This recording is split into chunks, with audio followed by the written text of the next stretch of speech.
Welcome to this series. It's our second of this 5 webinars on sustainable beef in the Americas. We're honored to have 3 excellent speakers. We're going to have a series of opening remarks as well. Just some bit of housekeeping. There's an interpretation globe at the bottom on the right side. And be sure to pick your language and stick to it. It's easier for interpreters. And so we'll start. My name is Dr. Jean-Charles Levalet. I'm the country representative here at ICA Canada. We're based in Ottawa. And we'd like to thank our partners, IFAD, so the International Fund for Agricultural Development, and the Global Roundtable for Sustainable Beef, as well as the Canadian Roundtable for Sustainable Beef. They've been great in preparing the agendas and supporting us throughout. So again, this is the second session of a series of 5 webinars going to the end, early June.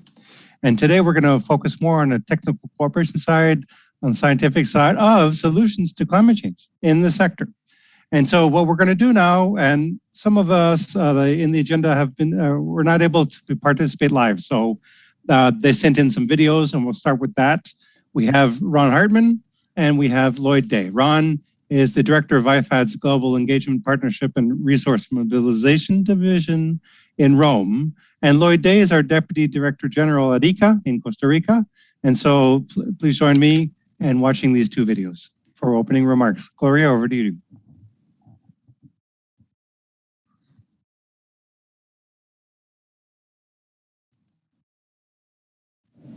On behalf of IFAD, it gives me great pleasure to welcome you to this seminar on sustainable livestock. This initiative, organised by the Inter-American Institute for Cooperation on Agriculture and financed by the International Fund for Agricultural Development, or IFAD, also has the technical support of the Canadian Roundtable for Sustainable Beef and the Global Roundtable for Sustainable Beef. As you know, climate change will affect animal health, well-being and productivity, with resulting effects especially on pastoralists and small-scale livestock keepers. Changes in climate can lead to new animal pests or to the return of previously eradicated diseases. The secondary impacts of climate change on livestock may include, among others, increased pressure on productive pastures, water resources, and increased fodder prices, ultimately resulting in a loss of food sources, income, and livestock assets. Climate change impacts on poor and disadvantaged rural people disproportionately. Pastoralists, poor households, women, children, youth, and marginalised Indigenous groups being particularly vulnerable. In addition, poverty, lack of political power, and marginalisation from decision-making processes reduce the ability of these groups to adapt to climate change. Climate change is likely to intensify existing inequalities and have different effects on the capacity of women and men to cope with additional stress. In fact, women play a significant and active role in livestock production systems. Climate change necessitates rethinking approaches to gender inequality and to involve both women and men in finding innovative solutions. Between 2003 and 2015, IFAD invested almost $500 million to promote pastoral development. In addition, last year, IFAD launched the Adaptation for Smallholder Agriculture program, or ASSET Plus, which aims at increasing the resilience of vulnerable communities, farmers, fishers, and pastoralists. For example, in Sudan, livestock business development aims to promote access to finance for livestock owners and market development of the national livestock industry. In Lesotho, wool and mohair production is being improved on the ground with co-benefits for rangeland rehabilitation. In Kyrgyzstan, Asset Plus contributes to enhancing economic growth in pastoral communities through community-driven development approaches. Thank you in advance for your participation today. This is the first in a series of webinars on this important topic. We look forward to the outcomes of today's discussion. Thank you.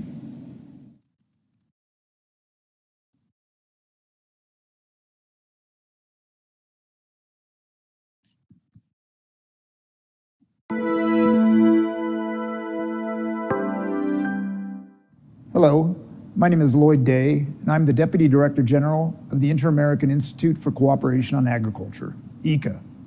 ICA represents the Ministers of Agriculture of the Western Hemisphere, from Canada in the north to Chile and Argentina in the south, and 14 member states in the Caribbean as well.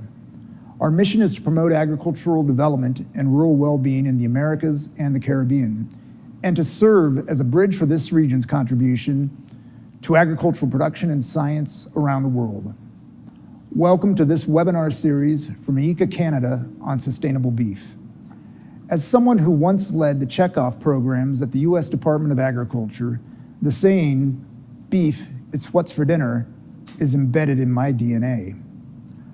Working on behalf of agriculture in the Americas, I can tell you that I have not only enjoyed a good steak in Ottawa, our Canadian host city, but also in many other cities and countries in the Americas where the beef sector is not just an important part of each nation's economic activity, but is ingrained in the culture, society, and history of the people. However, the sector also faces many challenges with growing anxiety about climate change and certain methods of production, as well as animal welfare. We must address these concerns to improve not just our methods of production for the sake of the environment and animals, but also show how the sector is vital for its contributions to society. Therefore, we at ICA have been working closely with myriad organizations in the livestock sector to ensure a more balanced and scientific analysis of the importance of livestock. In preparation for the UN Food Systems Summit, ICA partnered with the livestock sector in multiple different fora and publications to provide guidance and leadership from the Americas on the contributions of livestock to the human health, nutrition, the economy, and the environment. This culminated with ICA's Director General, Dr. Manuel Otero, presenting 16 key messages from the Americas to the United Nations Food Systems Summit regarding agriculture's important role in the transformation of the world's food systems based on farmers, science, and agriculture as part of the solution to our planetary challenges. We are delighted to be joining in these webinars with the Global Roundtable for Sustainable Beef, with whom ICA formed an alliance in 2022, and the Canadian Roundtable on Sustainable Beef, our Canadian partner. Thank you to the International Fund for Agricultural Development, IFAD, for their sponsorship of these webinars and the decades of collaboration with the ICA in the Americas. We are very grateful also for the time and intellectual contribution by all of our speakers during these sessions. Your contributions to these discussions will become part of the intellectual record that will help us promote our goal to provide important contributions to the policies that nations generate to help support sustainable beef production in the Americas, the Caribbean, and other regions of the world. Thank you, and best wishes for a successful webinar. Excellent. Well, thanks to you, Lloyd. Wonderful opening remarks to both organizations. I'm going to invite Agriculture and Agri-Food Canada now, Tom Russer, the ADM for MISBE, the Market and Industry Services branch, to set the stage. Over to you, Tom. Thanks so much, JC, and good afternoon, everyone. Apologies, I had a little bit of difficulty joining, but glad I could finally make it on.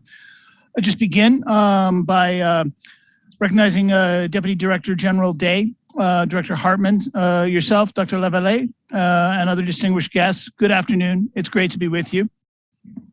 Before I talk about the importance of the global beef and cattle sector, though, I'd like to take a few moments to thank both ICA and IFAD for their joint work in organizing this webinar. This is a great example of the valuable coordination role that the two organizations can play together.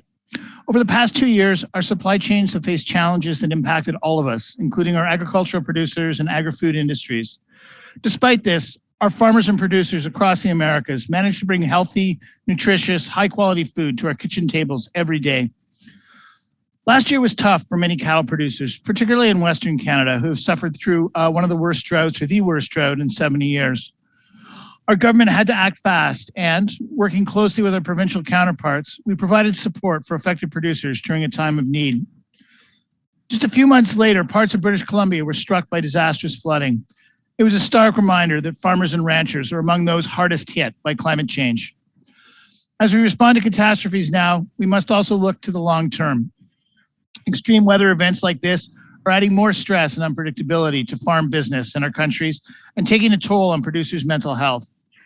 Allow me to share you some of our experiences and measures put in place to ensure the sustainability of our agriculture and beef sector in particular.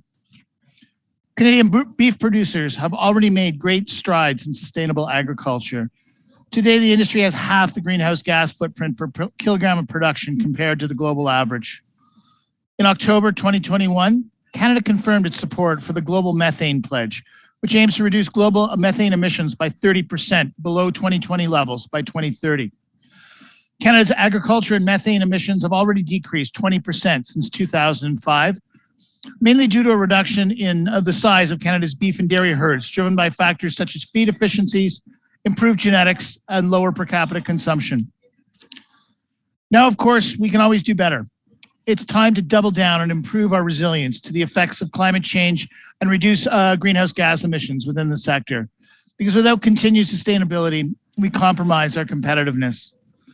Canada's trading partners are demanding a sustainable product with a low carbon footprint, and Canadian producers are delivering. Our government continues to help the beef industry build on its great work. Over the past year, the Government of Canada has launched over $500 million in new programming to help farmers adopt sustainable practices and clean technologies. For example, the Agriculture Clean Solutions Program, or through it, we established living labs on farms to bring together farmers, scientists, and other sector partners. Their work will develop beneficial management practices on working farms to reduce Canada's environmental footprint and enhance climate resiliency. Another part of the same program is the On-Farm Climate Action Fund, which is $200 million over 3 years, to support farmers in adopting beneficial management practices that reduce greenhouse gas emissions, specifically through nitrogen management, cover cropping, and rotational grazing.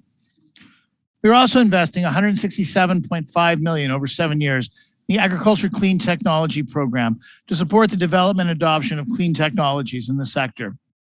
Demand for protein is growing, and producers will have a huge role to play in feeding a growing global population.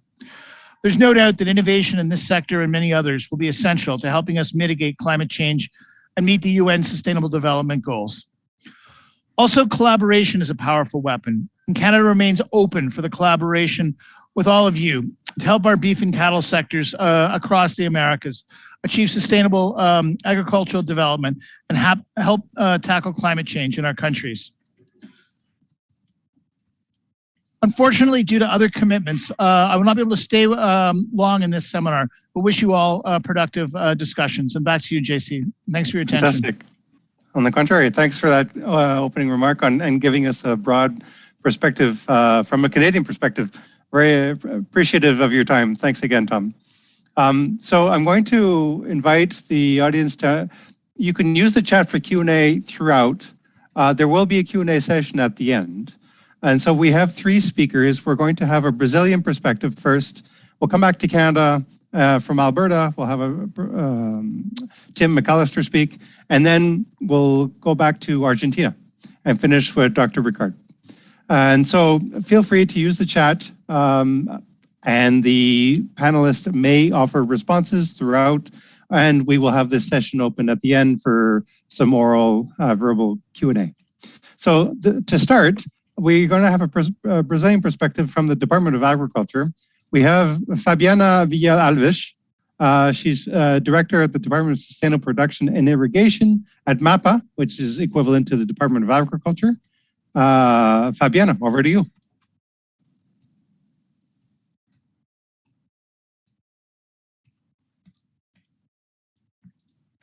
Boa tarde a todos. É um grande prazer estar aqui com vocês hoje e mostrar o que o Brasil tem feito em relação à pecuária sustentável. Muito obrigada ao ICA, ao Jean pelo convite. Eu vou colocar aqui a minha apresentação.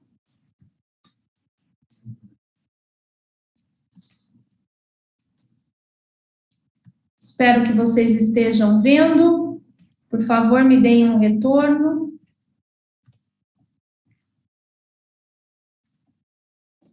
Ok, eu não escuto se estão vendo a minha apresentação.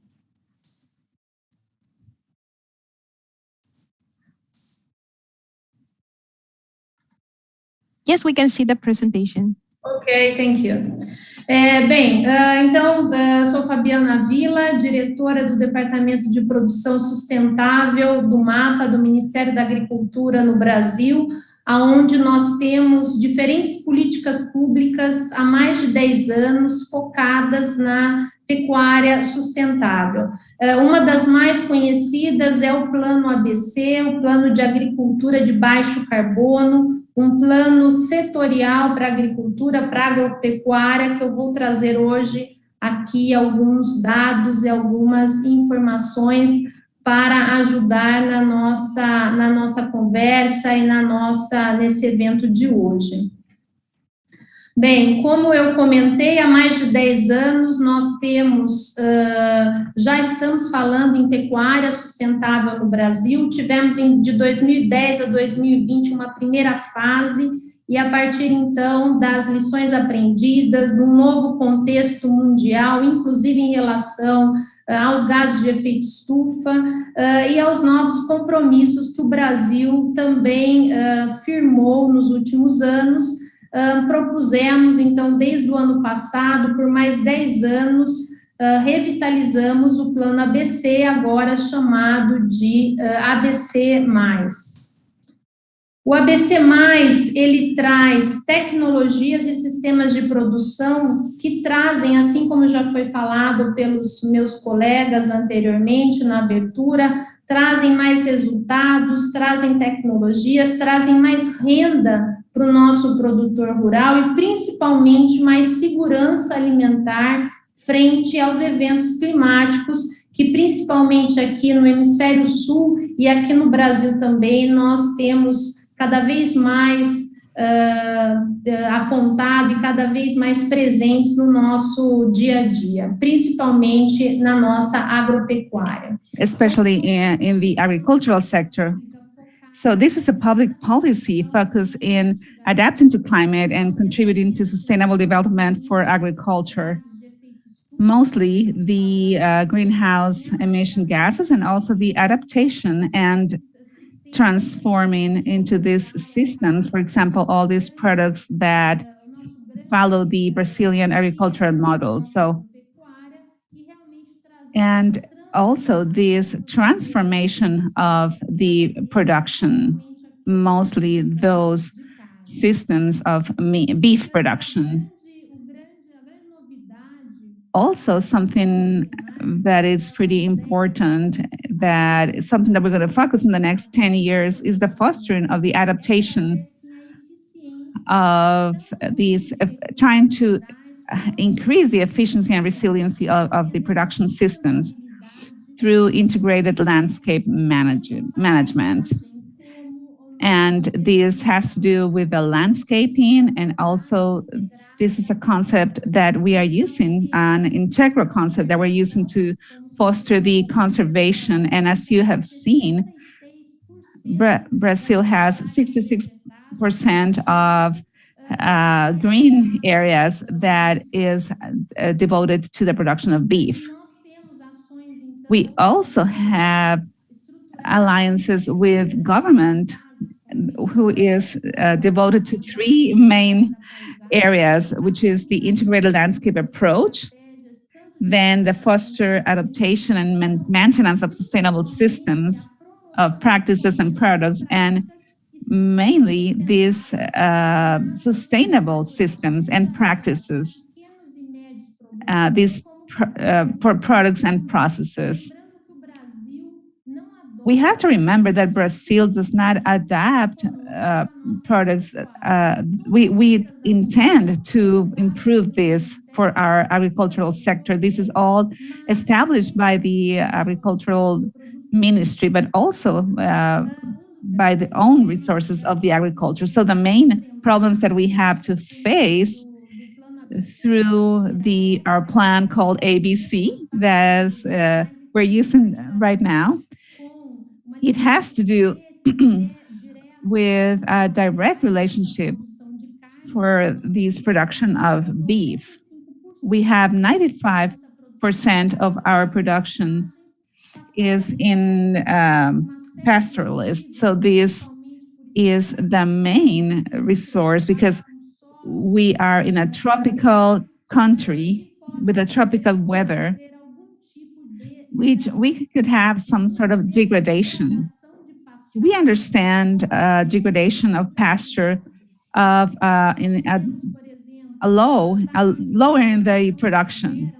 So we have some severe degradation. So we have a wide capacity of support. We have very few animals per area. And that is why this technology is really important. That's why we have what we call intermediate degradation. That means that we are trying to pass from a severe degradation to no degradation, as we can see here in the slides. These are the first stage from ABC, 2010, 2020. We were able to recuperate 26 million of hectares. That's what we recovered, mostly in a specific region in Brazil.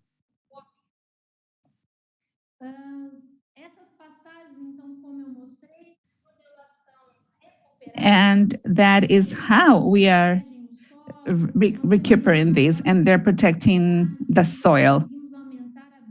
And we're able to improve the soil biodiversity. We were able to improve the productivity because there is a goal that we have, and our goal is 30 million of hectares. And this was what we were able to figure out at the very beginning of this project. And here in Brazil, there is some recuperation of the pastures.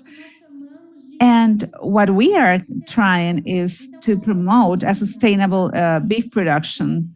So one head per hectare, one animal per hectare, they're going to produce 50 kilograms of meat per year with a production cost equivalent to $17 per kilogram. This is Brazilian dollars, so Brazilian money. So this is $3 or $5 per kilogram. And we want to migrate and to have 5 heads per hectare. So applying the technology, we are hoping to have something much more developed. So I have the ability of having 5 more animals per hectare and to produce 500 kilograms. And the same thing when we're talking about other technologies that have these systems that are directly. It is an evolution of the system of plants that have more benefit and protection of the soil and biodiversity, much more resilient of dry and strong rains, and also improving productivity, and also where we're producing soy and corn. Today, 85% of soy in Brazil, it is under this system of direct planting. We have a first stage of 14.6 million of hectares recovered with the system of direct planting. In a second stage of direct planting system, we have the goal of 2.5 million of hectares producing soil with this kind of sustainable systems. The third technology used in beef production is the integration of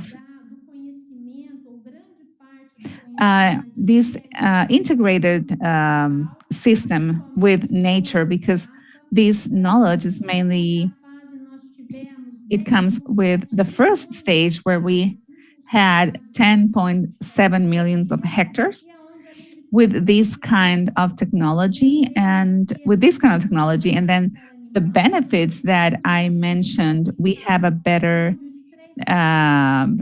management of the animal, the thermal stress that affects the animal and the production, it really affects this, so that we were able to improve the productivity and bring diversity. Because we produce wood, we produce beef. There are many different products in the same area. So this brings resilience to those productive systems.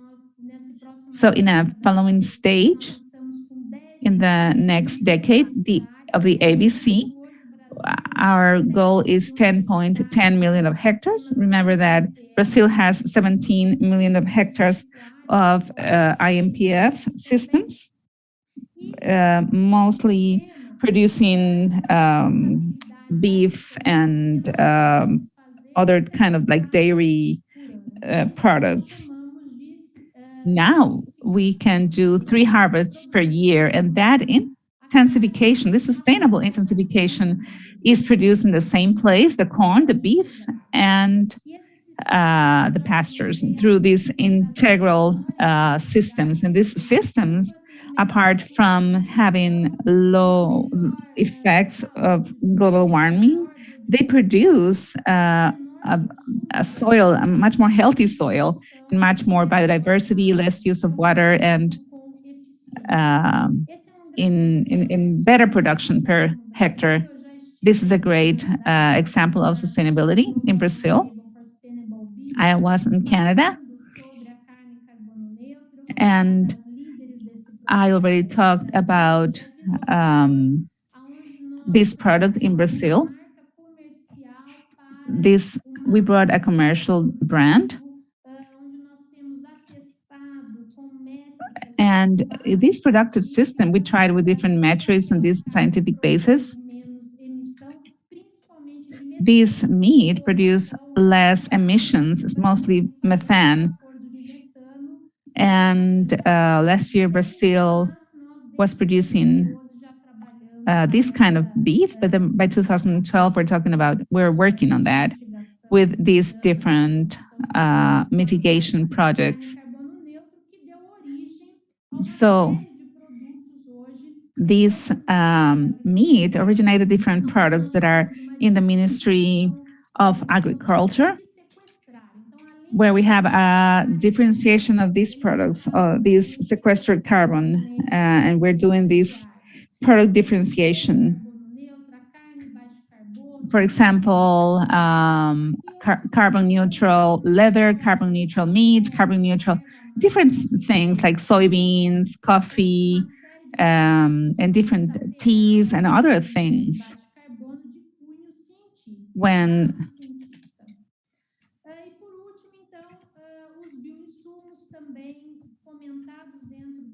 And lastly, we have bioinputs.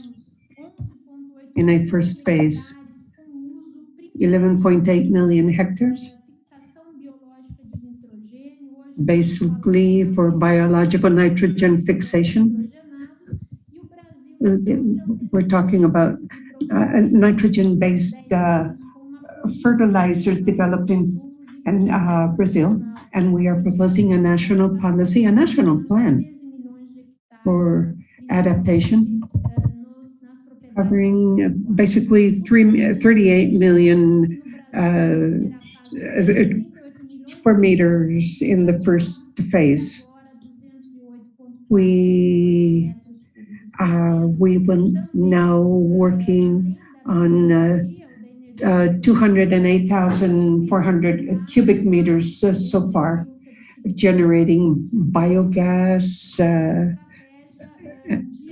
based energy. And lastly, this strategy for the agricultural area, basically we are separating pasture lands, providing food supplements to the animals, and this improves the animals' life. There are fewer emissions of greenhouse gases per area.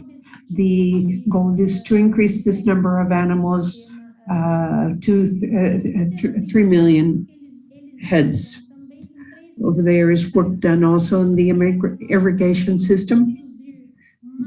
And this is one of our goals, to produce more pasture lands and more soy beans in open areas. There has already been an increase in productivity per area. So in total, with these 8 technologies, or these 8 areas have been receiving support from the ministries, and these have been programmed for the next 10 years.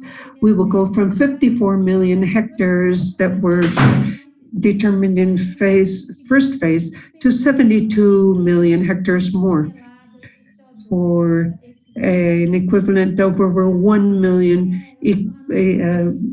tons equivalent CO2. Our research is very strong in Brazil. Last year, we sent a lot of information for agriculture and livestock, basically focused on low impact cattle raising. And we have been working with the Ministry of Agriculture and Livestock that I represent to develop more sustainable, resilient, and therefore more competitive agricultural systems, both externally as well as internally.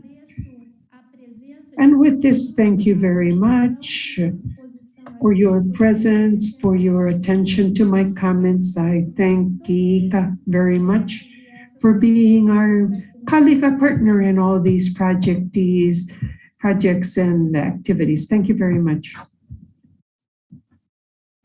Muito obrigado, Fabiana. Thank you very much, Fabiana. Very much enjoyed many of the results from the first phase. And are you finding that on the consumption side, any changes or a pull in terms of demand for this kind of sustainability in the sector?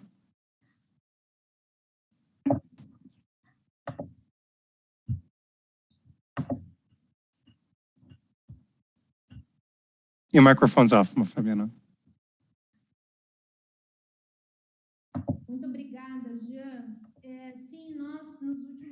Yes, thank you very much. Yes. In the last 10 years, and even for the next 10 years, Brazil is working on modifying our productive systems.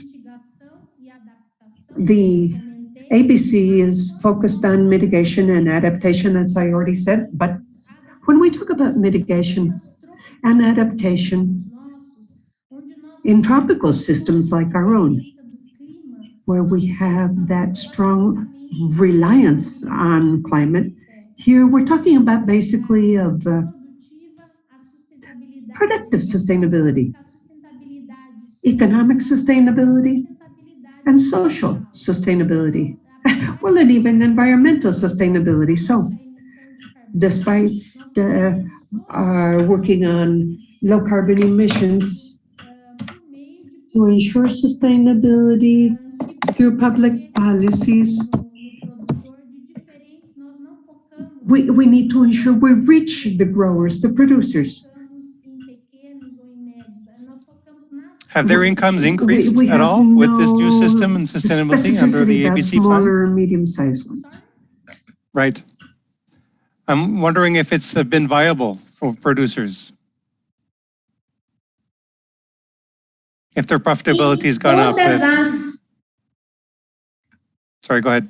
Todas as tecnologias, elas partem do princípio. All technologies are based on the principle that are financially sustainable.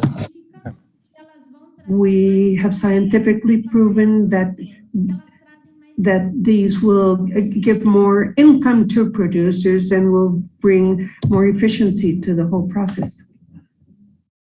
Excellent. Here in Canada, no-till has been very successful and promising over the decades as a strong tool to improve sustainability. And I'd like to shift over now to the next presenter. And before I do that, I want to welcome invite everyone who's watching us on Facebook and YouTube, but we have about another 50 or so participants. You can write your questions in the chat. We will bring them over into the chat here in Zoom to get the speakers to answer your questions.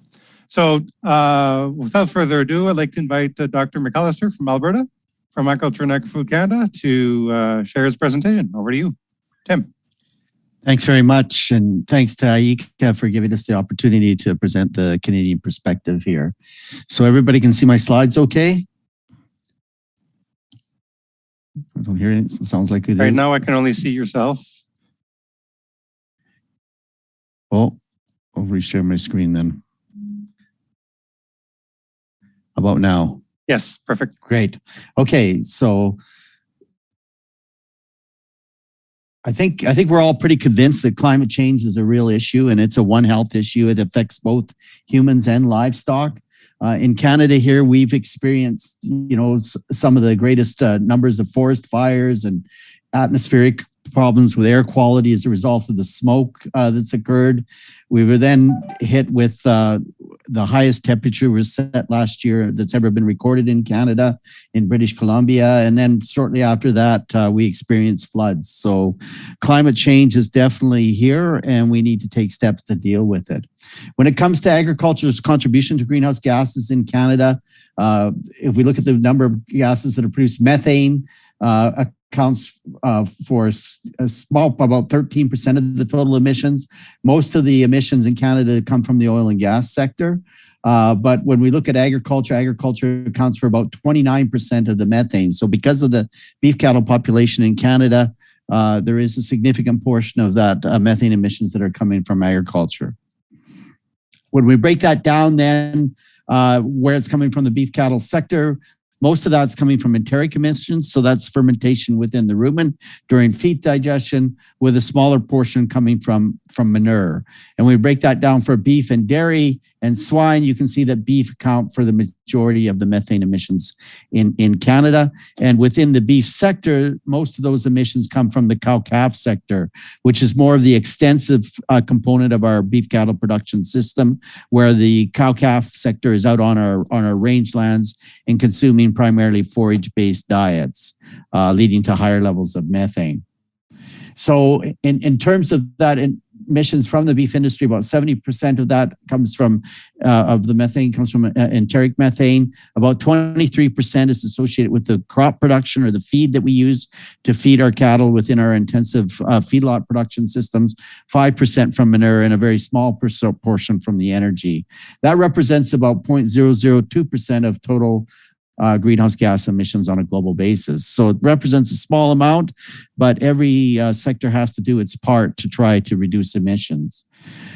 When we look at reducing emissions, though, we need to take a systems perspective. So that's not only focusing on enteric emissions, but also on emissions associated with nitrous oxide and carbon dioxide. And we need to realize that we're dealing with carbon and nitrogen cycles here as well. So we need to look at how those fluxes within those cycles and where carbon is either being stored or being emitted.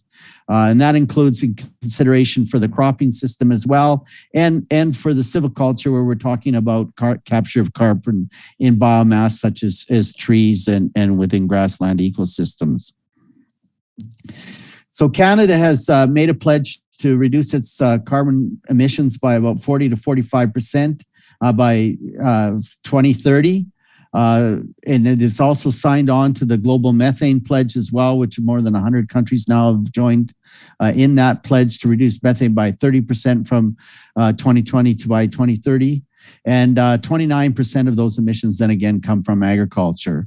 And then the Canadian Roundtable for Sustainable Beef has made a commitment to reduce the greenhouse gases per unit of beef produced by 33%. So that's an intensity-based goal, which has to do with the amount of emissions per kilogram of meat that's produced. And that differs from absolute emissions, which relate to the total amount of greenhouse gases that are released into the atmosphere per year. So on an intensity basis, that leads to an improvement in efficiency because you're looking at reducing the amount of emissions per kilogram of beef that's produced. Now, you can still have increased emissions from the livestock sector if you expand the size of the livestock population. Canada's beef cattle population is relatively static, so the emissions have not been increasing. In fact, they've been decreasing over time. So that just illustrates this trend that we've had over the last 30 years. From 1981 to 2011, there was about a 14% reduction in the carbon footprint or emissions associated with per kilogram of beef produced. That's a rate of about 0.5% per year. So if we increase and continue that pattern, by 2050, we'll have reduced the emissions by down to about 65% of what they were in 1981. So those improvements are related to improved genetics, nutrition, health, and primarily management. But it is based on an efficiency basis or per kilogram of meat produced. So what are the implications for that? A lot of those have been where those improvements come from, or from reproductive efficiency, increased weaning weight, and increased steer and heifer weights at slaughter. Those improvements have resulted in about 29% fewer cows required for the breeding herd. So that reduces the amount of emissions that are associated with the reproductive stage of the beef cattle production cycle. It's resulted in that we can produce as much meat with 27% fewer slaughtered cattle, and it takes 24% less land to provide the feed that maintains those cattle and produces that amount of meat. At the same time, we've reduced emissions substantially by reducing the time to slaughter. Some of our animals now are slaughtered as early as an age of 15 months. And so the longer that an animal persists for in terms of its time to reach the slaughter weight, the more emissions it's going to produce over that period. So reducing the amount of time to slaughter is a key management approach to reducing emissions. And in fact, that's part of what some of the carbon offset protocols, at least in the province of Alberta, that have been developed, and that there's carbon credits associated with reducing the time that it takes for the animals to reach slaughter weight. So how do we achieve enhanced mitigation of greenhouse gas emissions on beef farms? Most of our previous improvements have been related to animal management and feed and diet management. So improved nutrition can have a big impact on the amount of emissions.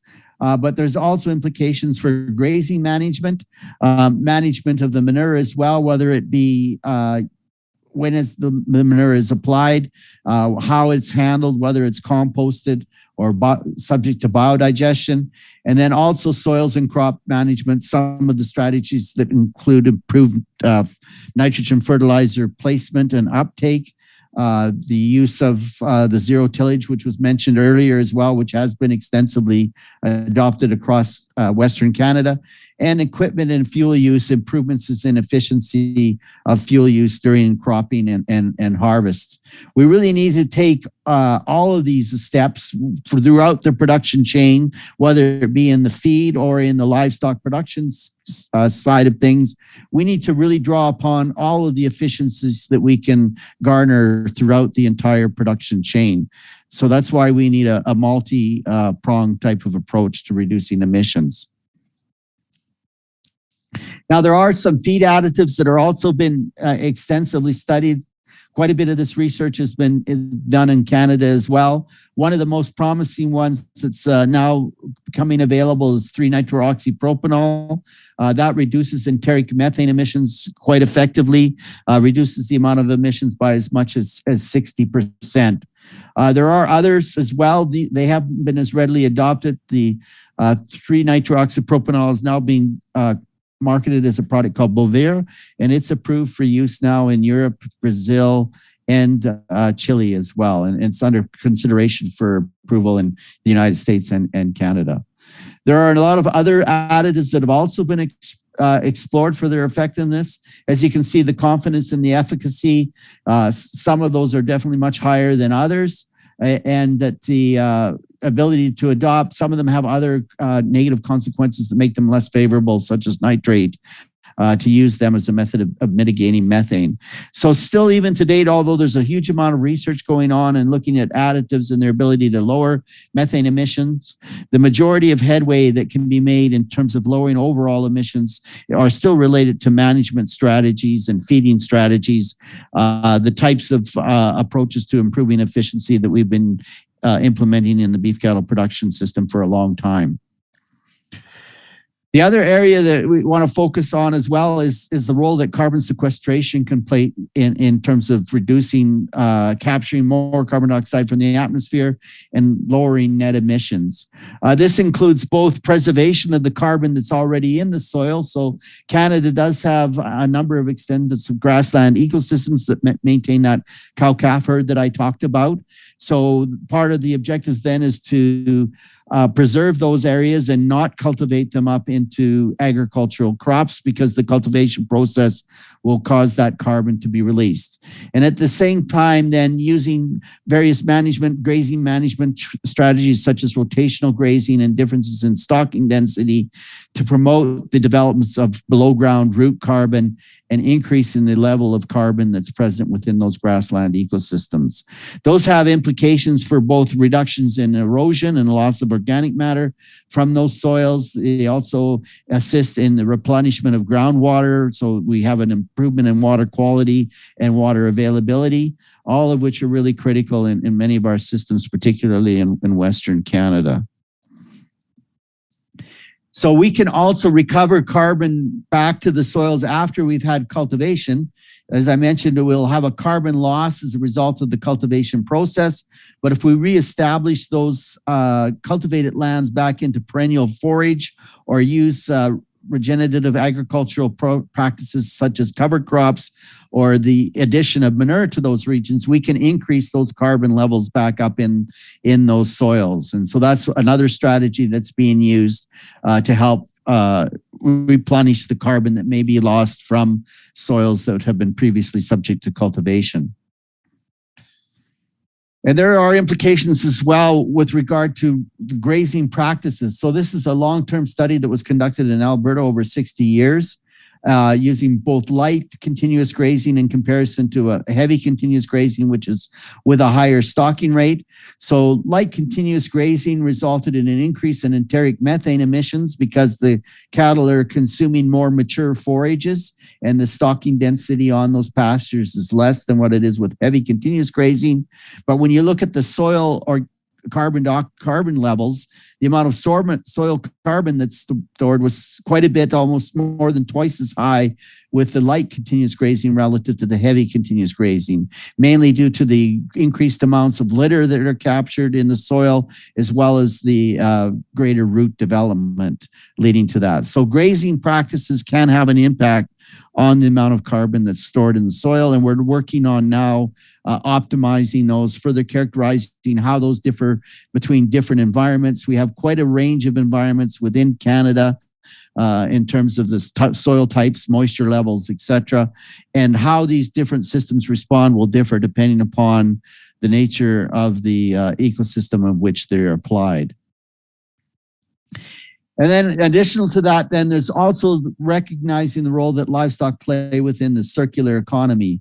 An increased use of manure, as I mentioned, increasing the organic matter of the soils, using manure as well for bioenergy production through the biodigestion and the production of methane in that manner. The implications that it has for also providing manure as a fertilizer, therefore offsetting some of the chemical fertilizer, which does rely on the use of fossil fuels for its production, how that can help reduce erosion and improve soil quality. There's a lot of evidence showing now emerging, especially with the work that's being done on the soil microbiome, that indicates that adding manure can have a substantially positive effect on the diversity and the activity of the soil microbiome, therefore by creating benefits from a perspective of soil health. We also need to recognize then that the role that that can have then in improving crop production, both crops that are produced for livestock feed, as well as those crops that are produced for human consumption as well.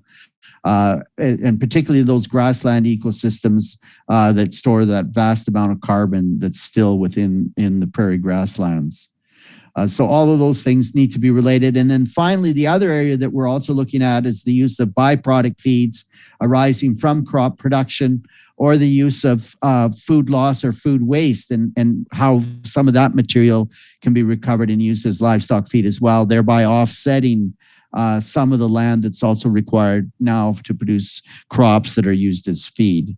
So really a recognition of the role that livestock play in a circular economy, and that the value as well that crop producers have in terms of having a market for their crops that don't meet the requirements for consumption by humans, having in a market where thereby they can then be used as livestock feed.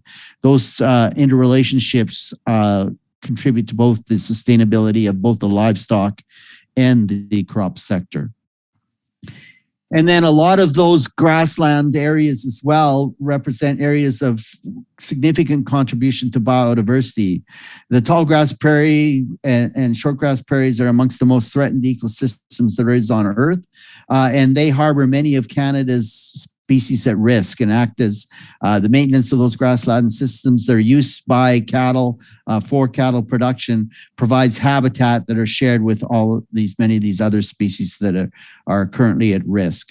And in a lot of studies that have been done as well, the keystone species on those grassland systems would originally have been the North American bison, but it's been shown that cattle can largely replace the role that bison previously played within those ecosystems pre-European immigration. So finally then, when we look at sustainability, and this was mentioned as well from the perspective of Brazil, is that we really do need to take a holistic ecosystem services approach where we evaluate all of the environmental implications and ensure sustainability from that perspective, but also the human economic health and social well-being perspective, the support and persistence of Canada's rural agricultural communities, the implications that has for management and governments, and then also social ecological capital processes where much of that land is also appreciated for its recreational value and other ecosystem services that it can deliver to Canadians. So with that, I'm finished. We also are highlighting a lot of those interactions that I've described in a podcast that we've got going called Cows on the Planet. So I would encourage members of the audience to listen to some of those. We cover many of the points that I've just talked about during my presentation. So thanks very much. Look forward to questions. Thanks, Tim. Excellent presentation. I'd like to invite you to share those links. People can't click on them, so maybe you can copy paste them into the chat. Sure. And Fabiana too, if you have the ABC plan, for instance, on the MAPA website in Brazil, maybe you can share that in the chat so that people can then have a link directly to the plan. I was very happy that you mentioned the grasslands, Tim, because next week, well, actually not next week, the May 5th, our third webinar is going to look at land conversion and the value of grasslands and their role in this whole sector. So I was happy you raised that. The measuring sustainability is so important. We need data. We don't have sufficient data on sustainability to inform policy, to inform industry, to do those climate actions that are necessary and inform their decision making as a firm and as a government. So I'm really, really excited about that. And if please stay in touch if you have any results there on any metrics indicators. I'm going to keep the Q&A to the end. We're not getting a lot of chat. So I'm going to then invite Dr. Florencia Ricard from Argentina to give a perspective from the Cono Sur. Florencia, over to you. Hola, buenas tardes. En primer lugar, Hello, good afternoon. First of all, I would like to thank you for allowing me to participate and tell you about the progress we have been having in this subject matter. Basically, I will tell you about the results we have seen, particularly in Mercosur countries. And to try to address this as clearly as possible. I will be highlighting these 6 main areas. First of all, we will talk about the participation of the different sources of emissions of greenhouse gases in the Mercosur region, as well as globally. I will also mention a bit the origin, temporality of these emissions, the mitigation potential of livestock, and I will focus a bit on carbon accounting. And in ending, I will talk about the main challenges and opportunities that this brings about. So, as to the main sources of greenhouse gases in Mercosur, well, in the 4 Mercosur countries, these are the 3 main sources in the rural sector: large-scale biomass burning, enteric fermentation, and agricultural soils. Enteric fermentation relates to cattle raising, and that represents 23% of emissions in the rural area. If we put in perspective the emissions coming from livestock as compared to other emissions worldwide, we can see that the Latin American countries have the largest share, about 1/4 of the global emissions. For nitrous oxide, and 75% are exclusively from bovine cattle. However, when we put in perspective these emissions, their share, particularly in the rural sector, considers land use, and we can see this comparison to global greenhouse gas emissions. We can see the value is basically negligible, very minor. And the share goes from 0.05% in the case of Uruguay, as you can see, up to 1% in the case of Brazil. As to the origin of these emissions, well, this has already been mentioned. I would like to thank the previous speakers. They have set a good basis for the arguments covered that I will be covering now. There are 2 major carbon cycles in this matter. One is a more open cycle, based on the use of fossil fuels that uses carbon that was already in the system and taking it back into the atmosphere, meaning that this carbon constantly is more and more present. And on the other hand, we have a closed cycle, a closed loop, basically grazing cattle, where carbon intervenes in this type of carbon. This is taken by vegetation, and then it is captured and consumed by the cattle and goes back to the atmosphere.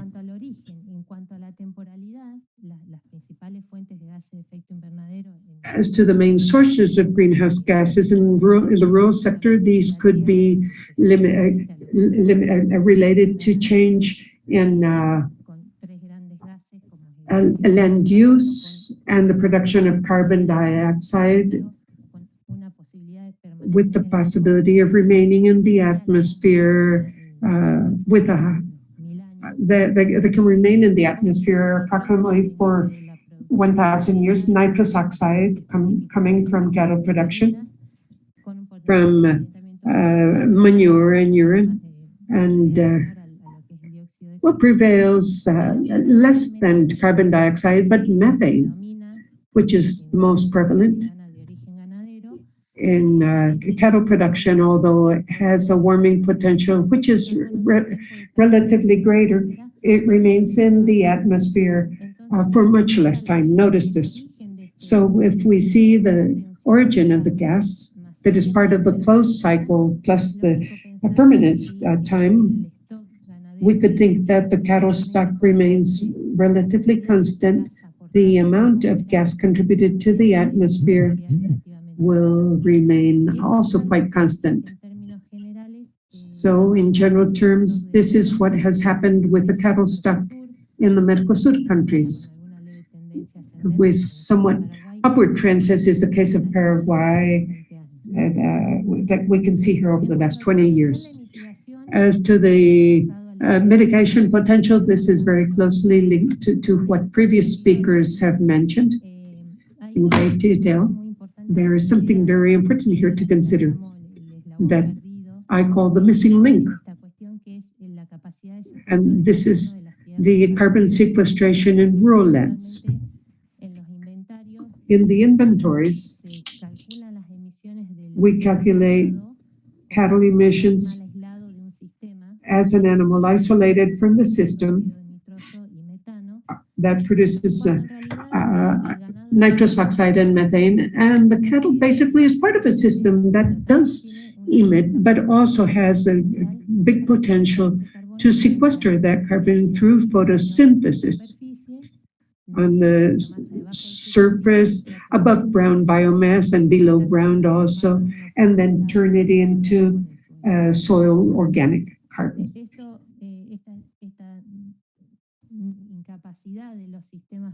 The capacity of the rural lands comes from the internationally accepted idea that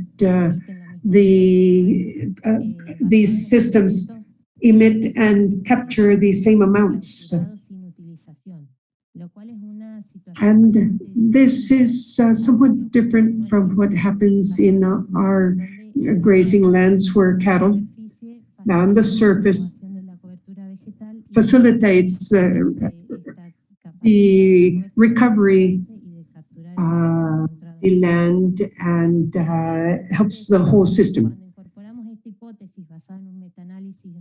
When we do a meta-analysis of 800 different studies, global studies, we consider that this could be very relevant for the grazing lands in Mercosur countries that cover tremendous surfaces. Not so much in the case of Brazil, where basically they have a lot of forests, but in the other three Mercosur countries, this does apply. And with this potential for carbon sequestration, when we see this compared to the traditional vision, we see that there was a significant increase in the ability to improve carbon levels in some of the countries, going in some cases from a negative balance, as is the case of Argentina, Paraguay, to a more positive balance. And this we can see here, this is the case of Argentina only. We can see the evolution of greenhouse gas emissions as compared to carbon sequestration, considering traditional accounting measures, where only forest sequestration was counted on, and then we can see the negative balance. But when we consider the ability for sequestration in grazing lands, there's a completely different situation. The capacity is much greater than that of emissions, and the carbon balances are positive, that provide or result in credits, carbon credits. This is as to the mitigation potential and carbon accounting. Something strongly enrooted is measuring in a product life cycle or process life cycle. So in this case, we are counting all those emissions that are pre-farm, on the farm, and post-farm.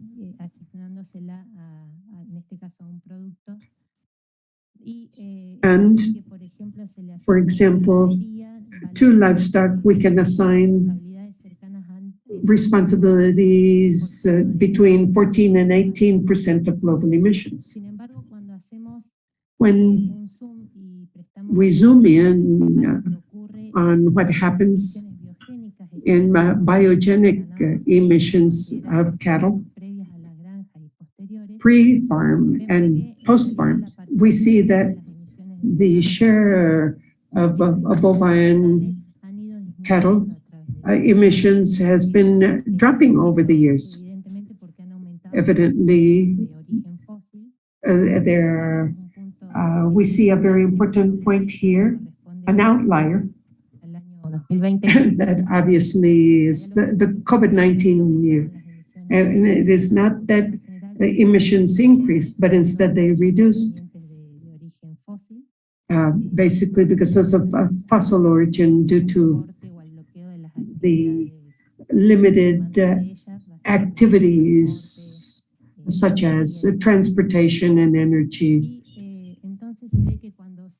So when we only highlight biogenic methane and nitrous oxide emissions, bovines represent almost 3% of global emissions. So the metric is not, it's not all that important here either.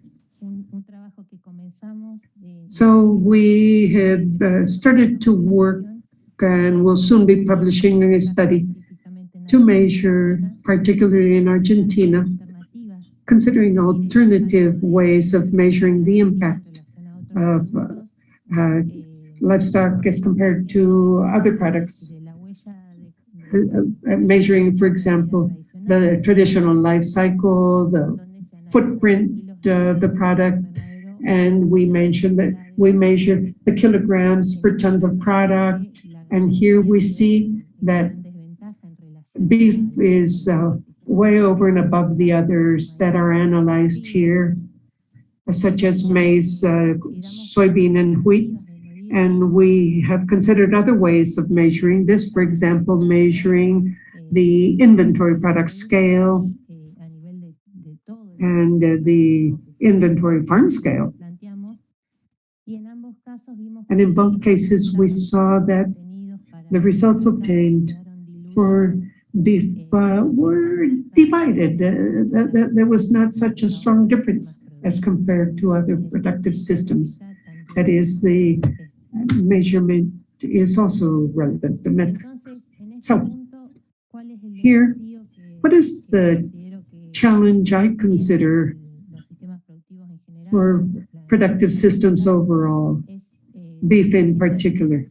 Well, knowing the capability of each of these systems and their potential, it is necessary to intervene as carbon sequestration and put together this productive puzzle in the different manners so as to see which are the best for carbon sequestration. We have had large numbers and balances, but productive systems respond more in a more delicate manner when we modify the components related to beef or to forestry. When, for example, we had different levels or degrees of forestation. So the challenge is to find those systems that can produce a credit, a positive credit or balance. And the opportunities, very quickly to start wrapping up.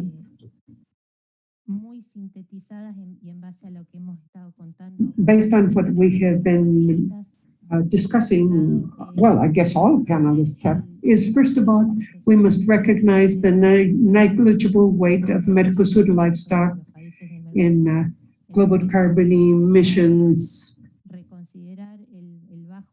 We must reconsider the low persistence of methane in the atmosphere. We need to reanalyze the role of livestock in recycling atmospheric carbon, reconsider and reevaluate the role of grazing lands in carbon sequestration, which is basic, fundamental. Unfortunately, previous speakers have all mentioned this. And also explore alternative methods to assess the environmental impact of livestock farming and carbon emissions. And with this, I thank you very much for your time and for your attention.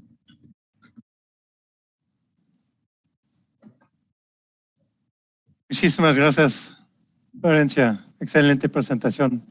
Thank you very much, Valencia. Excellent presentation. I'm going to ask Gloria to put my colleague, if you can add all the speakers, Fabiana and Tim, we can all be together. And I'd like to invite each of you to comment or ask a question of the other presenter, to something scientific, a research question, something that caught your eye, you were surprised. Over to you. Anybody could just raise your hand.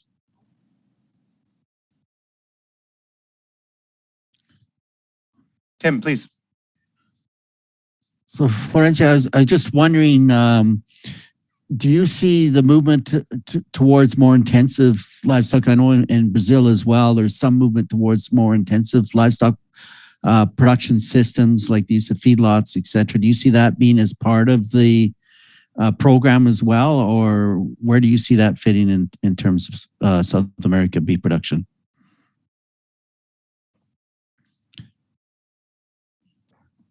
Bueno, yo creo que eso es algo que Fabiana ha demostrado bien. Well, I think that is something that Fabiana highlighted in her presentation to increase the intensity is part of the efficiency and it's part of the solution as well.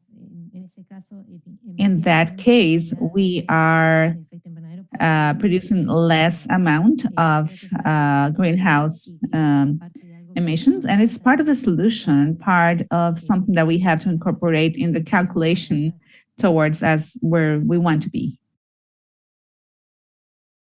¿Y usted tiene una pregunta, Florencia, para Tim o Fabiana? Do you have any question for Tim? You or Fabiana? Comentario, un aporte. Comment? Anything?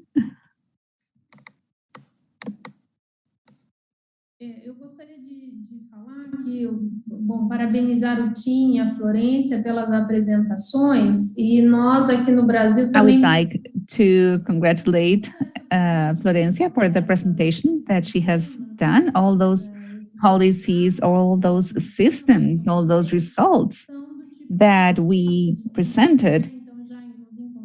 They are science-based. We are here together with the team and Florencia, and all these systems, they have this sustainable intensification and these mitigation objectives, but with a scientific base, a strong scientific base. As you asked me at the very beginning, those systems also have financial benefits. We are talking about food safety, production, increase the productivity without, moving forward to new areas and having a benefit in the product and the producer. So in tropical areas, we are highly dependent on the soil, the sun, the water. So therefore, we need to have a scientific base so that we can have this sustainable intensification as Florencia was explaining. This intensification will imply a better use of the natural resources. We also had a question earlier from Norman on YouTube. He was asking about consumers and if the market signals that people are actually willing to pay more for sustainably produced beef. And then Fabiana responded, yes, there's a public policy around carbon neutrality, low carbon agriculture products. These are labels that are, in terms of marketing, but growing in interest towards supporting sustainable systems. So it's new, but there's a lot of the consumers in Brazil that don't have access to these kind of products. Another response that I provided in the Zoom chat, which you can't see in YouTube, Norman, but in Canada, there is a certification body. If you look at the Canadian Roundtable for Sustainable Beef, they have a sustainability claim. And you can see every year that it's growing. And we've been hitting, until the latest supply chain and inflation figures and increase in prices, recently we were seeing interest in sustainable beef consumption hitting new peaks, and it had been growing like about 17%. That was in 2020. So there's an article in the Manitoba Cooperator that you could read there if there's some interest. Fabiana, you have a question from a research scientist in Canada. We continue to hear a lot in the media about the pressure that beef production plays on land use change and deforestation of the Brazilian rainforests. And so they would like you to comment on that.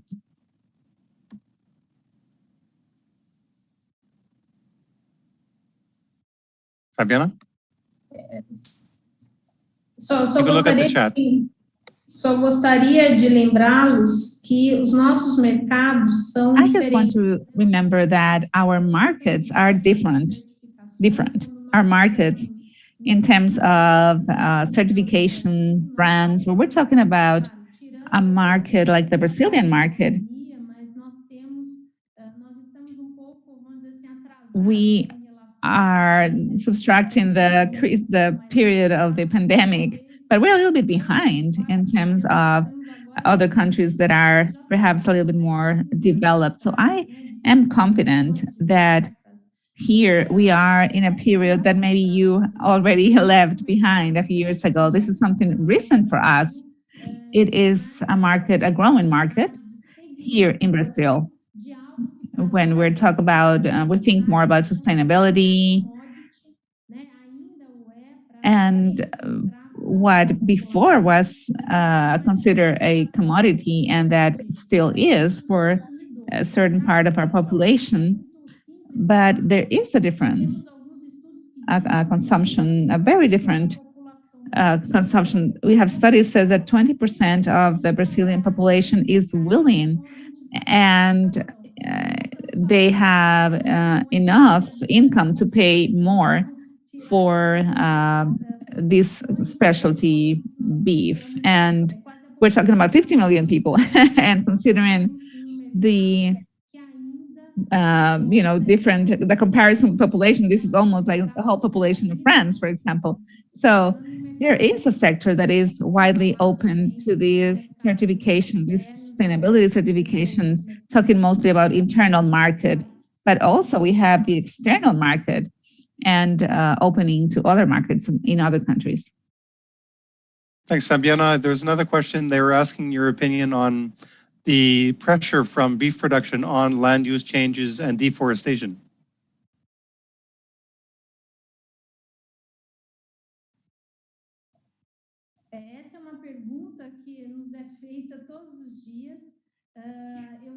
This is a question that we're asked every day. I'm just going to correct Florencia that in your slide, you put 50%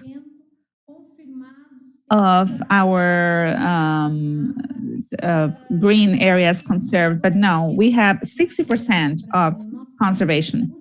This has been confirmed already. We had two types of deforestation, one that is illegal, one that is not related to the agricultural production, and that is considered illegal in Brazil because we have a strong legislation. Where we find that type of deforestation a crime.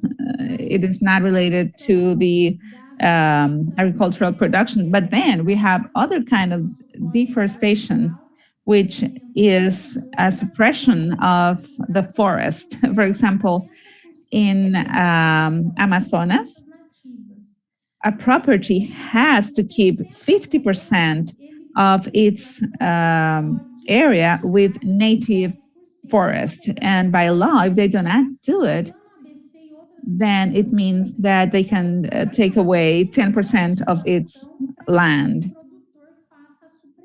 So in this public policy really is aimed to stop that deforestation. So that's why we have more production, more animals per hectare. And we show the producer that they do not need to expand to more areas to increase his production. So we have certifications that we're creating and that show that agriculture in Brazil, it's being produced in open places with no need to move to different areas in a legal way. Thank you so much, Fabiana, for your clarification. I saw a question around there in the chat. They were talking about if the height of these areas, if it has any influence. Let's say what happened in Argentina. This kind of analysis that we have made through 4 different countries, we try to use similar data. So these data that we're talking about they come from a database. I do not remember very well, but I think has about resolution of 11 kilometers. So along those areas is the predominant. So there's maybe a forest, but it's lost because it's not considered into this. But then they took into consideration different climates, different areas, and that itself, it's contemplated that has to do with how high those fields are. So in those places that are higher, the weather is different, the vegetation growth is different. So that's also taken into account in the analysis. And so that was considered there. So the following steps is to refine this and to obtain information that is much more specific.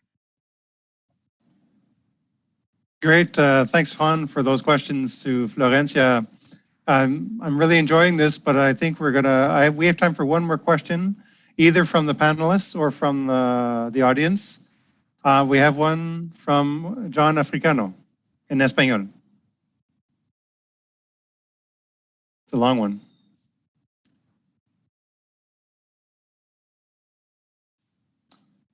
Florencia?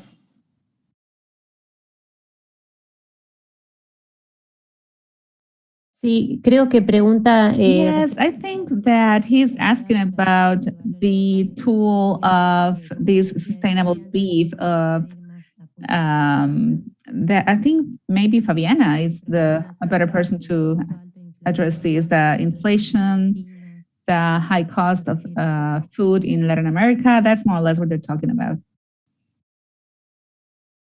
Eu acho que eu já respondi parte desta pergunta. Então, nós temos no Brasil diferentes populações. So, in Brazil, we have different populations, and we have to have differentiated products. And when I'm talking about this, it's products that it's targeted to certain part of the population, but we need to have also a production that could guarantee food safety. So one thing leads to the other in our system. And when I create a policy where, for example, we pay a little bit more for the producer, I'm sure that other producers are going to be interested in using these technologies and having these benefits. So basically, the more the offer that we have, we will have a lower price, and we have better food safety in Brazil. We have a huge financial problem in Costa Rica. So talking about meat production, it's about food safety.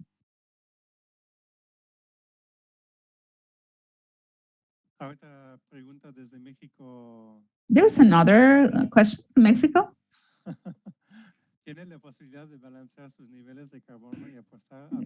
Can you balance your levels of carbon and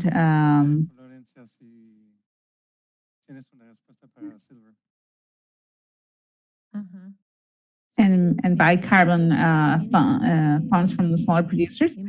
Yes, this is something that we wanted to investigate this, having more precise measurements in terms of the production of each farm and refine this, find different methods, different ways to measure this that will not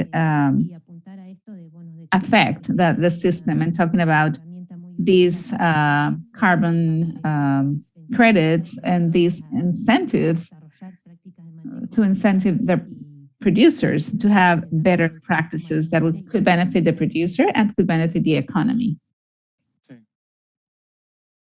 This has been very interesting. I love these webinars. A reminder to all the audience on Facebook, on YouTube, here in Zoom, we are planning 3 more sessions, May 5th, May 12th, and June 1st.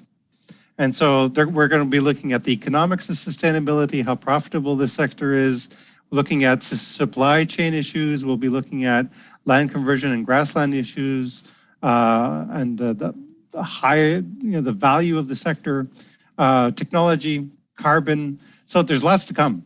My thanks for everyone's time. My thanks to the speakers. Fantastic presentations, Tim, Florencia, Fabiana, excellent. My thanks to the translators. I know I switch. I'm sorry, I tried to switch in the little globe in Zoom too, so it stays in the right language. I surprise you, I think, sometimes. But really, congratulations to the whole team. My thanks to the logistics team, Isabel, Gloria, and please stay safe. We're in the 6th wave here in Canada, at least. And we'll see you on May 5th. Take good care, everybody. Thanks again, everyone. Bye-bye. Bye-bye.